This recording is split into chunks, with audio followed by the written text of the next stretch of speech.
Hello and welcome to Ouzo World News, and my name is Bahram Gafarov. As part of his working trip to Tajikistan, the Uzbek President Shavkat Mirziyoyev visited Karakum Carpet Enterprise. This was followed by a visit to Vahdahi Millet Garden of Sukht region, accompanied by the Tajik President Emomali Rahman. The carpet factory was put into operation in 1957. In 2019, the company underwent modernization. Technological equipment from Germany, Italy, Japan, China, and other countries was installed here. Today, it is capable of producing 3 million square meters of production per year. Karakum carpets are known for their beauty and design, reflecting the traditions of the East. The company has been awarded various international awards for the high quality of its products. The Vahdahi Millet Garden, which both presidents visited, was established in 2008. It covers 700 hectares, and 500 hectares are cultivated with fruit trees. There is a cooling room with a capacity of 300 tons. Since 2018, fish farming has also been established. Currently, 4 ponds breed fish of species as white cupid and silver carp. The presidents got acquainted with the exhibition of agricultural products of Tajikistan, organized on the territory of the garden. They gave instructions regarding the mutual supply of fruit and vegetable products, their storage and export. This has been the end of Mirziyoyev's official visit to Tajikistan. At the Khojan International Airport, the Uzbek president was accompanied by Emomali Rahman. Uzbekistan has handed over a humanitarian cargo consisting of oxygen cylinders in the amount of 1,000 pieces to the Hairat city of Afghanistan.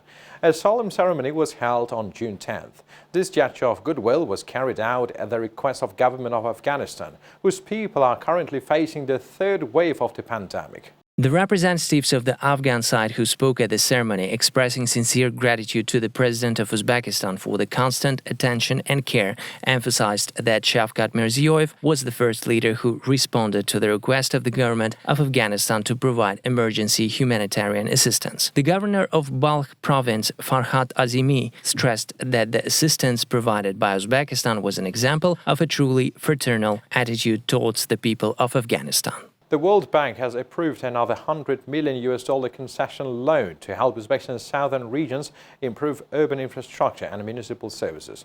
The additional financing, with a repayment period of 30 years, is to expand the geographic scope of the ongoing project funded by World Bank that's been implemented in Tashkent, Bukhara and Namagan regions since 2019. The new project activities are to cover selected mid-sized cities in Kashkadarya and Surkhandarya regions. The final list of all project cities will be validated over the next 6 months in consultation with the regional and municipal governments, based on local needs and economic potential. The majority of the cities covered by the project have untapped growth potential. Many are located along strategic transport corridors. Some have prominent tourist attractions, and most are well positioned to create a range of quality service jobs for the surrounding rural areas, World Bank said in a statement. All investments under the project would follow the most contemporary green design principles and aim to achieve universal accessibility. About 4 million people, equivalent to about 70% of the combined population of both regions, are expected to directly and indirectly benefit from the improved urban infrastructures, municipal services and job opportunities created thanks to the project. Many countries have effectively used urbanization as a development engine,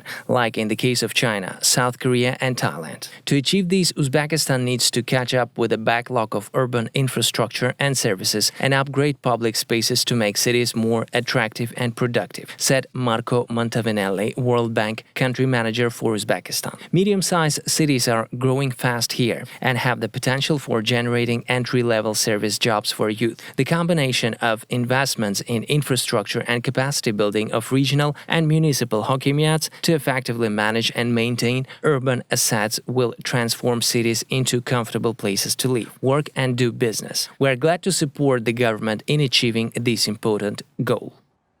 Uzbekistan aims to host a Global Youth Tourism Summit in 2022, the Ministry of Tourism and Sport has reported.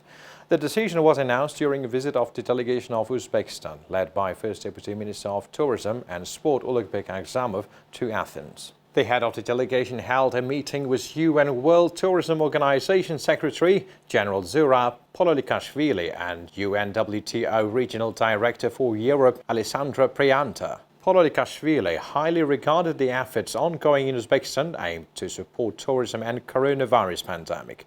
He also noted a role of Samarkand as a bridge between the East and the West. Uzbek car manufacturer Ouzo said it would build a $2 million factory in neighboring Tajikistan.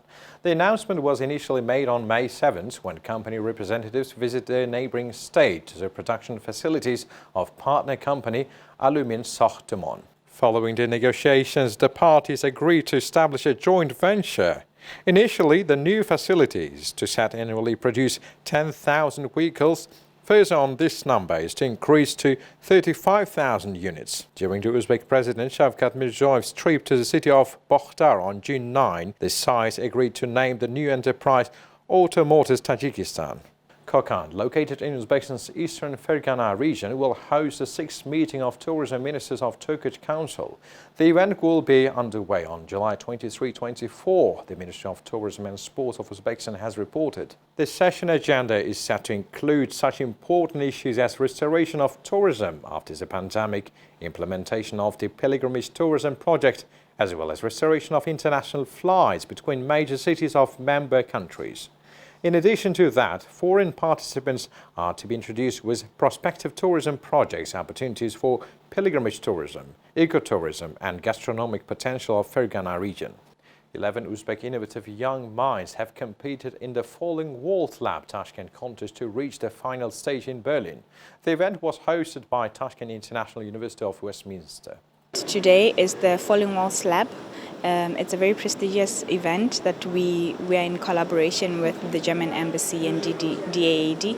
It's basically an event that's getting young people to showcase their ideas and their entrepreneurship and things like that.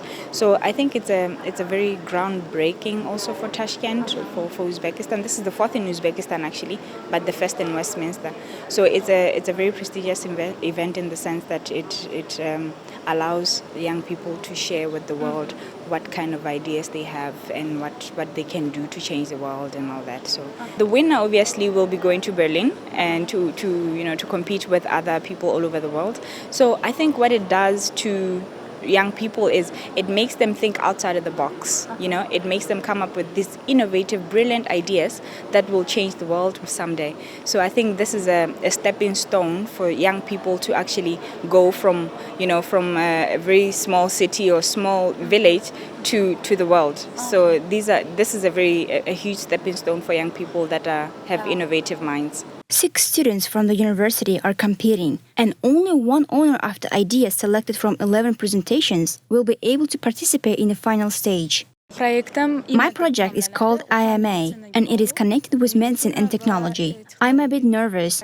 My rivals also have very strong ideas. The Berlin contest will include not only presentations but also seminars, workshops and boot camps. Experts will prepare the participants for a week to make them globally competent. The recently held Agro-PACU Uzbekistan 2021 exhibition was full of opportunities for the Uzbek representatives of agricultural sector. As it showcased international food technologies, packaging and greenhouse equipment. The details of the event in our next report. The event was organized at the Hotel Intercontinental in Tashkent with the initiative of the Uzbek Chamber of Commerce and Industry and with the assistance of a well-known Turkish exhibition company, SOFOAR. The exhibition was opened by the Turkish ambassador to Uzbekistan, the first deputy chairman of the Chamber of Commerce and Industry. Post-pandemiya sharoitida mana shunday.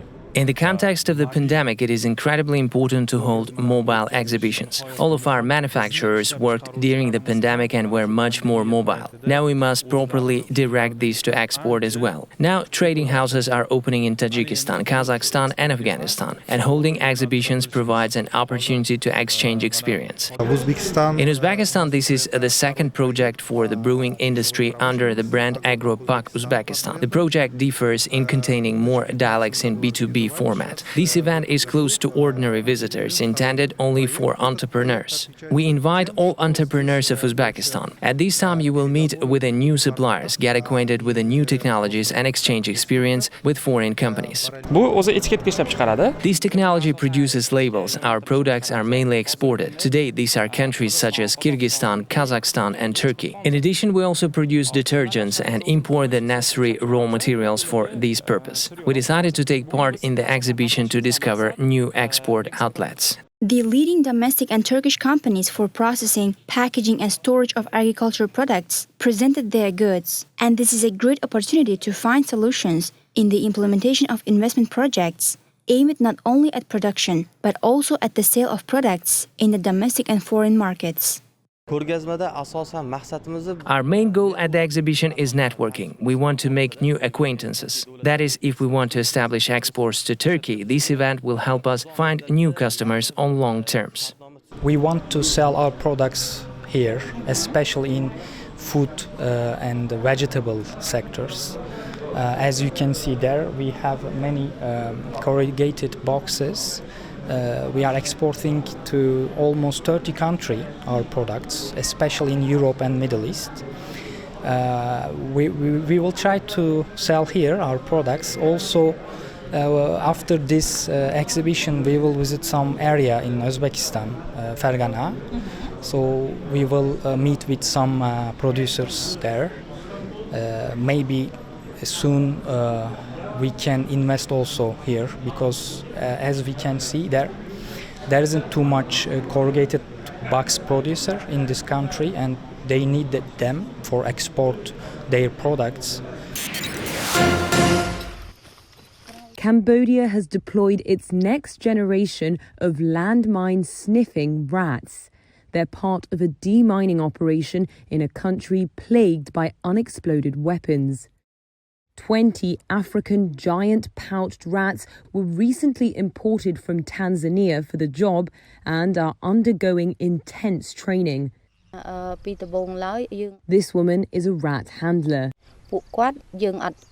Before we worked with the rats, we didn't know how important the job was.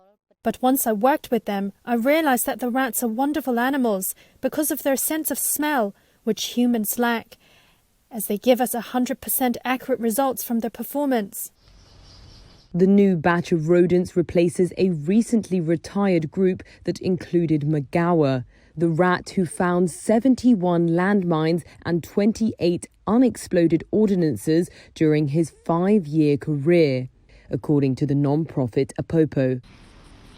Magawa even received a gold medal last year from a British veterinary charity for his life-saving bravery and devotion to duty. After decades of civil war, Cambodia is one of the most heavily landmined countries in the world. It has more than 621 square miles of land still contaminated. It also has the highest number of amputees per capita, with more than 40,000 people having lost limbs to explosives.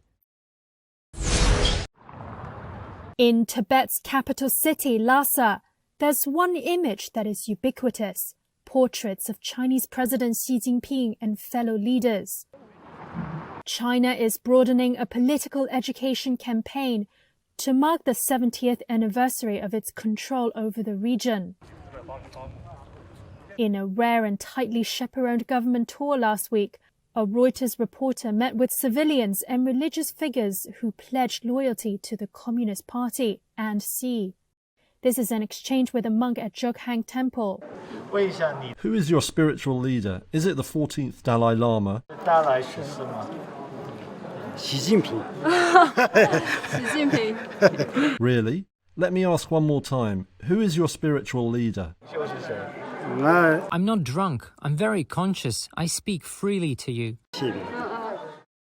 The Dalai Lama, the spiritual leader of Tibetan Buddhism, fled Tibet in 1959 after a failed uprising against Chinese rule.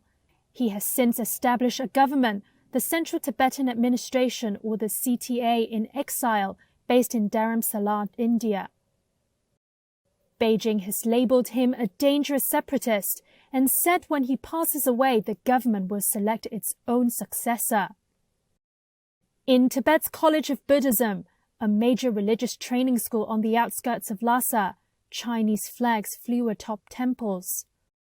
Vice Director of the college, Kesan Wangdui, said around 40% of the school's study program was dedicated to political and cultural education. We are under the leadership of the Communist Party now, so we must learn about politics. The CTA said, quote, the political re-education campaign has been reinvigorated to Sinicize Tibet.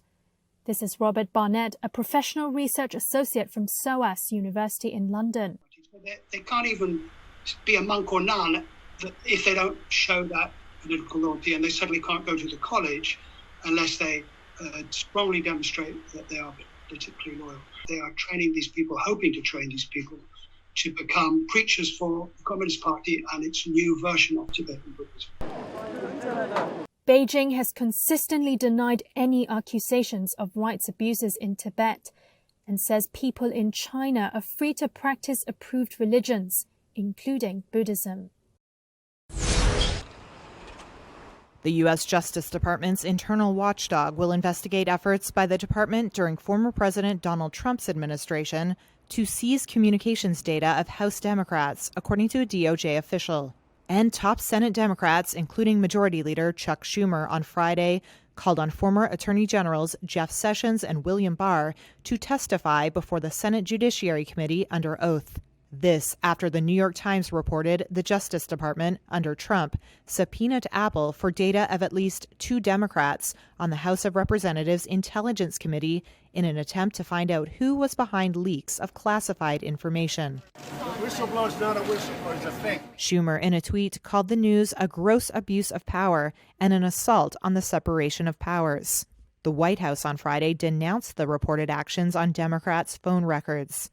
The Times on Thursday reported that the records of at least a dozen people tied to the committee were seized in 2017 and early 2018. If I could interject here. That included lawmaker Adam Schiff, who was at the time the panel's top Democrat, and who, in a 2020 trial, laid out the case for Trump's impeachment. You can't trust this president to do the right thing. Prosecutors under then Attorney General Jeff Sessions were seeking to find the sources behind media reports about contacts between Trump associates and Russia, according to The Times, which reported that Apple did hand over metadata and account information, but not photos, emails, or other content. The paper, which cited unnamed committee officials among the sources, said, quote, ultimately, the data and other evidence did not tie the committee to the leaks, and investigators debated whether they had hit a dead end, and some even discussed closing the inquiry. But William Barr, Attorney General in Trump's latter years in office, revived the investigation, The Times said. The DOJ and Apple did not immediately respond to requests for comments. Schiff, in a statement to Reuters, said the DOJ had informed the committee last month that the investigation was closed. He said, quote, I believe more answers are needed, which is why I believe the Inspector General should investigate this and other cases that suggest the weaponization of law enforcement by a corrupt president. Queda aprobada la ley de Bitcoin. Lawmakers in El Salvador broke into applause after voting to approve Bitcoin as legal tender on Wednesday, making the Central American country the first in the world to fully adopt the cryptocurrency.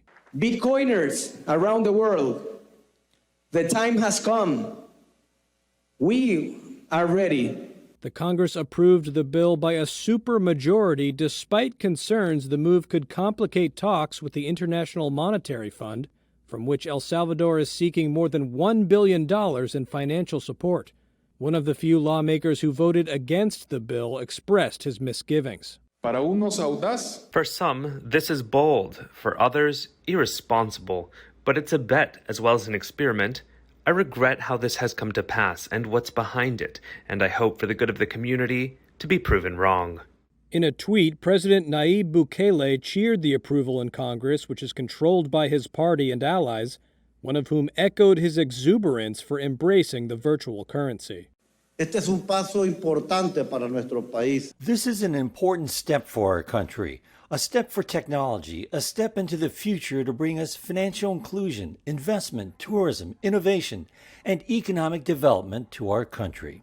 Regulators and policymakers all over the world have warned about Bitcoin's volatility and that it facilitates money laundering and other illicit uses. But Bukele, who proposed the law to make Bitcoin legal tender, has touted the use of cryptocurrency for its potential to help Salvadorians living abroad to send money back home. Bukele has even more ambitious plans for Bitcoin, saying later on Wednesday that he wanted to use renewable energy from the country's volcanoes to offer Bitcoin mining facilities, which generate new units of the cryptocurrency, and instructed state-owned geothermal energy firm Laheo to come up with a plan to make it happen. Meanwhile, Bitcoin enjoyed its best day in 2 weeks following the vote in El Salvador, rising as much as 6% to more than $35,000. The U.S. Food and Drug Administration on Friday said Johnson & Johnson must throw away millions of doses of its COVID-19 vaccine that were manufactured at a troubled Baltimore factory. The New York Times first reported that J&J was told to toss around 60 million doses. But two sources familiar with the situation told Reuters another 10 million doses were cleared for use. Those J&J doses are expected to be exported to other countries, according to a source, while another source said the doses are already in vials and ready for use. Without disclosing or confirming the number of vaccine doses, the FDA said in a news release that 2 batches of the vaccine could be released, but that multiple other batches were not suitable for use and that others were under review. The agency said it was not yet ready to allow the manufacturing of the J&J vaccine at Emergent Biosolutions plant, which was ordered in April to stop production of the vaccine. That order came after it was discovered that ingredients from AstraZeneca's COVID-19 vaccine, also being produced at the plant at the time, contaminated a batch of J&J's vaccine. AstraZeneca's shot is no longer being made there. Europe's drug regulator said on Friday that batches of J&J's COVID-19 vaccine made for the region around the time the contamination issues were revealed at the Baltimore plant would, as a precaution, not be used.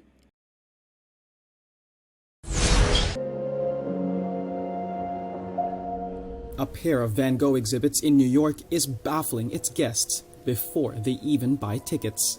The two shows have similar names. Some that wanted to see Van Gogh the Immersive Experience instead bought tickets to Immersive Van Gogh, and vice versa.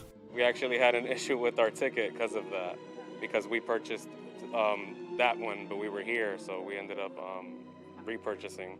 More than 400 complaints have been posted on website Better Business Bureau against Fever, the ticket vendor for the Immersive Experience. Some spent hundreds of dollars on the wrong show. Mario Iacampo is the creative director of the Immersive Experience and said he expects people to want their money back. Anybody that calls for a refund gets a refund. There's no questions asked. We're not trying to create any confusion. You know, we're very clear about what we are. But he also explained why people shouldn't be so quick to give up on their tickets. We have a very different approach where we like to show a complete exhibit. We like to talk a lot. We have a lot of panels, so to introduce the artist to people before the immersive part. Our immersive is really tailored to his paintings. Meanwhile, David Corrins, the creative director of the other show, Immersive Van Gogh, talked up the scale of his exhibit. You can walk through hours with your hands in your pocket and feel, safe in 70,000 square feet. I can tell you I was moving around with stagehands, huffing and puffing for weeks on end, putting this thing together, and never for 1 second felt at peril because of just the size, the mass, and the scale, and the profundity of it. However, the confusion hasn't seemed to tarnish enjoyment of the masterpieces of the man himself, Van Gogh. I'm so happy that I came. Look at me, I'm just like, I'm trying to be cool, like, oh, no, but it's so emotional, and I don't know, it just definitely hit me hard. It's unbelievable. I hope he's very happy in his grave, knowing that the whole world is enjoying his artwork. Testimonials sure to make both exhibits happy. Just make sure to double-check the address. Thousands of women in Spain rallied across the country against male violence on Friday. On the island of Tenerife, protesters held signs reading "No more violence against women" and called for justice. It comes a day after rescuers found the body of a 6-year-old girl weighed down in the sea at a depth of over 1,000 yards. Fingerprint checks confirmed that the body was that of 6-year-old Olivia, who went missing with her 1-year-old sister Anna. Their father, Thomas G., still missing, has become the main suspect in the disappearance after he failed to return the girls to their mother at the end of April. His boat was found drifting near where Olivia's body was discovered. Meanwhile, the police are still searching for Anna. In Tenerife, where the family used to live, officials and residents observed a minute of silence. Protester Nuria Fernandez demonstrated with others in front of the town hall.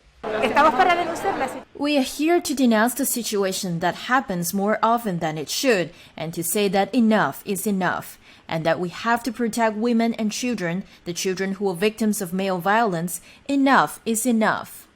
Over 1,000 women have been killed by their partners or former partners since a dedicated register was created in 2003, and 39 children have died during attacks on their mothers since 2013. Spain's left-wing government has put women's rights at the top of its political agenda, as Prime Minister Pedro Sanchez calls the case a result of sexist violence. From a fast-moving electric car to a big-spending central banker. This is the week in numbers. 1.99 seconds is how long Tesla's new model takes to get to 60 miles per hour. Company boss Elon Musk hopes the Model S Plaid will help fend off growing competition from the likes of Porsche and Mercedes. And he says the performance isn't just for bragging rights. We got to show that an electric car is the best car, hands down, you know? So it's got to be clear. It's like, man, this is sustainable energy cars. It can be the fastest cars, can be the safest cars, can be the most kick-ass cars in every way. 80 billion euros, or about $97 billion, is how much the European Central Bank has been spending every month this quarter to buy debt and pep up the region's economy. At Thursday's bank news conference, analysts watched for any sign that the splurge was about to end. But ECB President Christine Lagarde said it was no time to change direction. As I said, steady hand. 429.9% was the gain for shares in Athlon Medical on Wednesday. It was that day's darling for meme stock fans on Reddit. Wild gains and losses came for other US shares this week, including Clover Health. The retail investors were once again targeting stocks subject to short selling by big market players. 5% was the annual rate of inflation in the US in May. That means prices are rising at their fastest pace since the summer of 2008. But the monthly rate edged down, lending support to the Federal Reserve's claim that inflation isn't running away. And 27.6% was the record annual jump in UK GDP in April. The number suggests the country's economy, the world's fifth biggest, is recovering as shops reopen and streets come back to life. But economic output is still lower than it was before the global crisis. The shops are open again and the streets have come back to life, and the renewed activity is showing up in the UK's economic data. Over the year to April, the economy expanded by a record 27.6%. Friday's figures showed that it was services driving the gains. That as non-essential retail and hospitality businesses reopened after months of closure. The numbers are raising hopes for a sustained rebound. Last month, the Bank of England raised its forecast for growth this year to 7.25%. That is up from earlier estimates of 5%. If confirmed, it would be the fastest pace of expansion since 1941, when Britain was rearming during World War II. For all that, though, output remained 3.7% below pre-crisis levels. Now future prospects may rest on whether the government can lift all remaining restrictions.